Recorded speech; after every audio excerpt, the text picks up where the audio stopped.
Hello guys, मैं आपका host Baljeet. स्वागत है आपका मेरे एडवांस वर्डप्रेस ट्रेनिंग प्रोग्राम में। तो गाइस, आज है हमारा लेसन नंबर 4। आज की इस लेसन में हम सीखने जा रहे हैं कि वर्डप्रेस स्टेजिंग साइट क्या होता है, इसको कैसे बनाते हैं और इसको अगर आप बनाते हो तो इसके क्या बेनिफिट्स आपको मिलते हैं। तो चलिए आज की ये वीडियो शुरू करते हैं। लेकिन उससे पहले अगर आप लोगों ने अभी तक मेरे चैनल को सब्सक्राइब नहीं किया तो प्लीज़ कर लीजिएगा, ठीक है, ताकि नेक्स्ट वीडियो आपको आपके इनबॉक्स में मिल जाए। तो चलिए गाइस, शुरू करते हैं आज का ये लेसन। तो सबसे पहले हम बात करेंगे कि वर्डप्रेस स्टेजिंग है क्या और इसको बनाने की हमें क्यों ज़रूरत पड़ती है। तो जैसा कि हम सब जानते हैं कि वर्डप्रेस एक बहुत ही पॉपुलर सीएमएस है और अराउंड वर्ल्ड में 40% वेबसाइट है जो आज के टाइम में सिर्फ वर्डप्रेस की हेल्प से बनती है, ठीक है। लेकिन जितना ये पॉपुलर सीएमएस है उतना ही ये एक अनस्टेबल सीएमएस भी माना जाता है। अनस्टेबल से मीन्स कि अगर आप अपनी वेबसाइट वर्डप्रेस के अंदर बनाते हो तो आप ये श्योर नहीं हो सकते कि आपकी वेबसाइट 1 साल 2 साल तक कंटिन्यू चलती रहेगी, क्योंकि वर्डप्रेस एक बहुत ही हाईली अपडेटेबल सीएमएस है। इसके अंदर वीकली, मंथली या फिर आप मान लो कि डेली अपडेट्स आती रहती है। और दूसरा सबसे बड़ा वर्डप्रेस का ड्रॉबैक ये है कि इसकी अगर कोर फंक्शनैलिटी को छोड़ दे, सिर्फ कोर जो फीचर जो सीएमएस का अपना फ्रेमवर्क है उसको छोड़ दे, तो बाकी 95% जो इसकी जो प्रोडक्शन होती है वो थर्ड पार्टी सोर्सेस से होती है। लाइक कि इसमें थर्ड पार्टी प्लगइन्स यूज़ होती है, थर्ड पार्टी इसमें थीम्स यूज़ होते हैं। तो अलग अलग थीम, अलग अलग उनकी अपडेट्स और पीएचपी की अनस्टेबल वर्जन या फिर पीएचपी की कंटिन्यू जो आ रही अपडेशन है, तो उन सब के कंपैटिबल होने के लिए कॉन्टीन्यूसली वर्डप्रेस अपने कोर अपडेशन के अंदर चेंजेस करता रहता है। और जैसे वो उसमें चेंज करता है तो सभी प्लगइन्स और थीम को भी अपनी चेंजेस है वो अपडेट है वो करनी पड़ती है। तो इससे होता क्या है कि आपकी वेबसाइट है वो हमेशा कुछ ना कुछ अपडेट करने की डिमांड करती रहती है। आपने अगर अभी तक वर्डप्रेस का देखा होगा, इंस्टॉल की होगी या यूज़ कर रहे होंगे, तो देखा होगा कि हर दूसरे तीसरे दिन आपको प्लगइन अपडेट करनी होती है, कभी थीम अपडेट करना होता है या फिर पीएचपी वर्जन अपडेट करना है। कभी कुछ ब्रेक हो जाता है, कभी कुछ इशू आ जाता है। तो ये सब कुछ आपको फेस करना पड़ता है अगर आप एक वर्डप्रेस यूज़र है। तो इन सब चीज़ों से बचने के लिए हमें क्या करना होता है कि हम एक वर्डप्रेस स्टेजिंग साइट बनाते हैं। स्टेजिंग का मतलब होता है कि एक क्लोन वेबसाइट बनाते हैं जो कि बिल्कुल डिटो होती है आपकी प्रोडक्शन लाइफ मेन वेबसाइट की। तो होता है कि जब भी कोई नई अपडेट आती है, चाहे वो कोर अपडेट हो, चाहे प्लगइन हो, चाहे वो थीम की अपडेट हो, या फिर आप कोई नया थीम या नई प्लगइन टेस्टिंग करने जा रहे हो, तो सबसे पहले आप उसको अपनी क्लोन वेबसाइट के अंदर टेस्ट करते हो, ठीक है। तो जैसे आप उसमें टेस्ट करते हो, अगर वो सब कुछ ठीक ठाक रहता है देन आप उसको पुश करते हो अपनी लाइव के अंदर। ये आपके लिए बहुत ज़रूरी है, क्योंकि अगर आप वर्डप्रेस डेवलपर बनना चाहते हो तो आपको इस तरीके के बैकएंड टूल है वो यूज़ करने आने चाहिए। तो चलिए अब हम ज़्यादा बात नहीं करते थ्योरिकली, अब इसको प्रैक्टिकली करके देखते हैं, ठीक है। तो सबसे पहले मैं बात करूंगा कि स्टेजिंग फीचर आपको मिलता कहाँ पे, जो कि होस्टिंग प्रोवाइडर है, जैसे कि साइट ग्राउंड है, ठीक है। मैं साइट ग्राउंड भी यूज़ करता हूँ। तो साइट ग्राउंड ने प्रॉपर अपने वर्डप्रेस सेक्शन के अंदर यहाँ पे स्टेजिंग का एक फीचर दे रखा है, ठीक है। तो यहाँ से आप 1 क्लिक में जाके अपना कर सकते हैं। तो ये भी मैं आपको लाइव करके दिखाऊंगा। लेकिन उससे पहले कि अगर आपके पास सिर्फ नॉर्मल सी पैनल है, आपका होस्टिंग प्रोवाइडर है, आपको स्पेशल फीचर स्टेजिंग का नहीं प्रोवाइड करवा रहा है, तो उस केस में आप कैसे बना सकते हो। तो इस केस में बनाने के लिए आपके पास दो ऑप्शन है। पहला है मैनुअली करने के लिए आप किसी प्लगइन का यूज़ कर सकते हो, जैसे कि एक बहुत ही पॉपुलर प्लगइन है WP स्टेजिंग। तो इसको आपको अपनी वेबसाइट के अंदर इंस्टॉल करना होगा, इसका प्रैक्टिकल करके दिखा दूंगा, ठीक है। या फिर अगर आपके सी पैनल के अंदर है, जैसे यहाँ पे दे रखा है, आप जैसे मेरे यहाँ पे सॉफ्ट क्लूज दे रखा है, तो सॉफ्ट क्लूज के अंदर अगर जो मैं जाके आपको दिखाऊं वर्डप्रेस सेक्शन में, तो इसके अंदर एक इनबिल्ट फीचर मिलता है, आप किसी भी अपनी वेबसाइट को स्टेज कर सकते हो, ठीक है। तो यहाँ पे लिखा है क्रिएट स्टेजिंग वेबसाइट। तो फर्स्ट पे आ जाता हूँ, यहाँ पे एक सब डोमेन क्रिएट कर लेता हूँ, क्योंकि मुझे सी पैनल में करना है तो एक सब डोमेन बनाना पड़ेगा। सब डोमेन का नाम मैं दे देता हूँ स्टेज। चलो मैं स्टेजिंग दे देता हूँ। और जिस डोमेन के ऊपर बनाने हैं उस डोमेन को आपने सीखना है। तो मेरी वेबसाइट है wpquicktheme.com। इस वेबसाइट को मैं क्लोन करने जा रहा हूँ, देखिएगा। मेरी मेन वेबसाइट है ये wp-quick-theme-dev है, ठीक है। तो चलिए, मेरा जो सब डोमेन है वो क्रिएट हो चुका है। मैं वापस चलता हूँ और यहाँ देख सकते हैं कि मेरी जो मेन वेबसाइट है वो ये वाली है। मैं चाहता हूँ कि इस वेबसाइट का मैं एक क्लोन वेबसाइट बनाऊँ जो कि हूबहू ऐसी दिखती हो, सब फंक्शनैलिटी सेम हो। तो इसके लिए जो मेरी मेन डोमेन है वो है wp-quicktheme.com, ठीक है। तो यहाँ पे मैंने एक सब डोमेन बना लिया है staging.quicktheme-dev.com। तो चलिए अब मैं इसको स्टैक करता हूँ, स्टेज करता हूँ। स्टेज करने के लिए मुझे सी पैनल में जाना पड़ेगा, या मैं सॉफ्ट क्लोज के अंदर जाता हूँ और वर्डप्रेस को ओपन करता हूँ। और यहाँ पे देख सकते हैं कि मेरी जो मेन वेबसाइट इंस्टॉलेशन हुई है उसके आगे यहाँ पे फीचर बना हुआ स्टेजिंग का। ठीक है, स्टेजिंग पे जाता हूँ तो यहाँ पे ये मांगेगा अगेन आपसे कि आपका HTTP प्रोटोकॉल है या HTTPS है, और यहाँ पे आपने करना है उसका इंस्टॉलेशन यूआरएल। तो अभी मैंने एक सब डोमेन क्रिएट किया है, उस सब डोमेन का नाम था स्टेजिंग WP क्विक थीम। और सेम अगेन अगर आप इसको डायरेक्टरी में करना चाहो तो कर सकते हो। ठीक है, तो यहाँ पे बता रहा है कि आपका अभी इस पर ट्रस्टेड सर्टिफिकेट नहीं है, तो मैं नॉर्मली इसको HTTP कर देता हूँ। ठीक है, और यहाँ पे अगेन डेटाबेस वगैरह सब कुछ ये वही बता रहा है।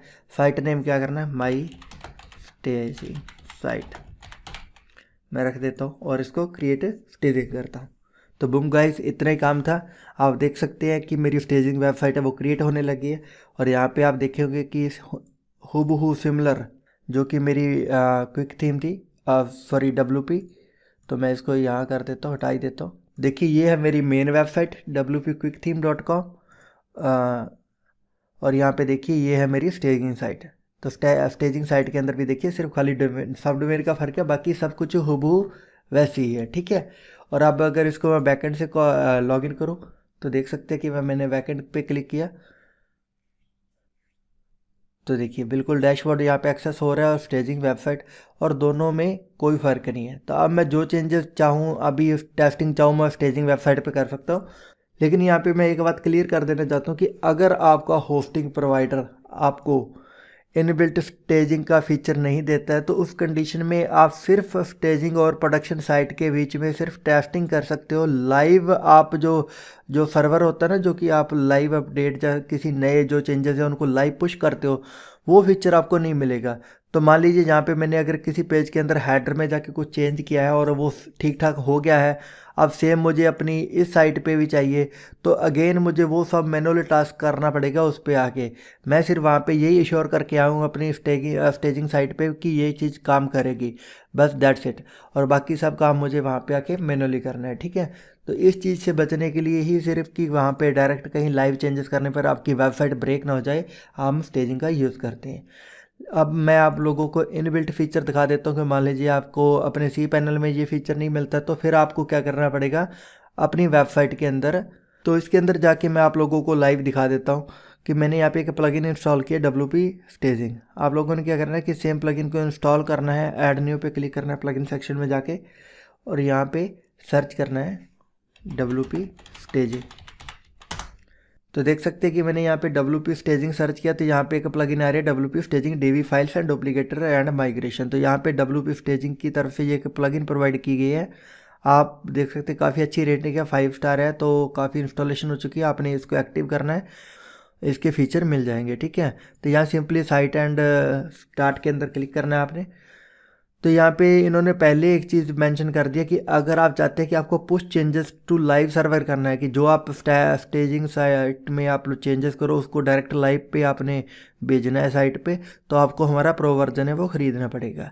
लेकिन सेम अगर आपको वैसी टेस्टिंग के लिए खाली एक इन्वायरमेंट चाहिए, फिर आप उसके लिए सिर्फ खाली क्रिएट न्यू पे जाके क्लिक करो और यहाँ पे कोई भी नाम दे दो, बस दैट्स इट, और आपकी जो साइट है वो 1 क्लिक में स्टेजिंग साइट में कन्वर्ट हो जाएगी और यहाँ पे आपका एक टेस्टिंग इन्वायरमेंट है वो क्रिएट हो जाएगा। ठीक है, तो ये टाइम ले रहा है। तब तक जब तक ये बन रहा है तब तक मैं आप लोगों को तीसरा फीचर भी दिखा देता हूँ, ताकि इस अपनी जो वीडियो है इसमें कम टाइम में मैं ज़्यादा जो पॉइंट है वो कवर कर सकूँ।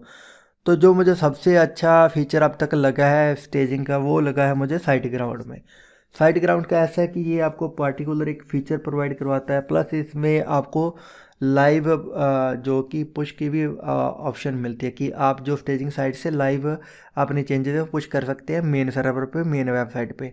तो चलिए देख लेते हैं कि इसमें कैसे बनते हैं। तो इसके अंदर यहाँ पे वर्डप्रेस सेक्शन के अंदर स्टेजिंग बना हुआ है। ठीक है, तो ये मेरी मेन वेबसाइट है जो यहाँ पे ओपन है। देखिए ये बैकएंड है और ये है मेरा सॉरी इसको बंद कर देता हूँ, इसको भी हटा देते हैं, ये भी चल रहा है और इसको भी हटा देते हैं। तो मैं यहाँ पे दिखा देता हूँ कि WP फिक्सर ये वेबसाइट है, ये कुछ ऐसी दिखती है। तो इस वेबसाइट को मुझे क्लोन करना है। ये मेरी वेबसाइट जो होस्ट की हुई है साइट ग्राउंड पे, तो साइट ग्राउंड पे मैंने इसको चूज़ कर लिया और चूज़ करने के बाद मैंने इसकी एक इन्वायरमेंट बनाना है। तो इन्वायरमेंट के लिए मैं यहाँ पे कोई भी नाम दे दूँगा, माई स्टैगिंग बोल माई स्टेजिंग बोल दो, ठीक है। तो मैं यहाँ पे क्रिएट कर देता हूँ। नाम कोई भी दे सकते हैं, नाम का कोई इशू नहीं है, आप किसी भी नेम से अपना जो है एनवायरनमेंट है वो क्रिएट कर सकते हैं। तो देखिए यहाँ पे मेरा स्टेजिंग जो वो क्रिएट हो चुका है। अगर मैं चाहूँ तो इस यूआरएल को प्रोटेक्ट भी कर सकता हूँ, लेकिन मुझे कुछ नहीं करना, अब इसको खाली मुझे चेक करना। तो देखिए माई स्टेजिंग बन चुका है और यहाँ पे मैं log in to admin panel पे क्लिक करूँगा तो मैं अपने जो टेस्टिंग इन्वायरमेंट है उसके एडमिन सेक्शन में आ जाऊँगा, जो कि अपना डैशबोर्ड होता है, ठीक है। तो ये डैशबोर्ड को ओपन कर दूँगा। सेम ही टाइम में मैं इसको चेक कर लेता हूँ कि मेरे फ्रंट पे कुछ बनी है कि नहीं बनी है। तो देखिए यहाँ पे स्टेजिंग डॉट 3 WP फिक्सर, तो ये देखिए ये मेरी है जो कि टेस्टिंग इन्वायरमेंट, और ये है मेरा मेन वेबसाइट, ठीक है।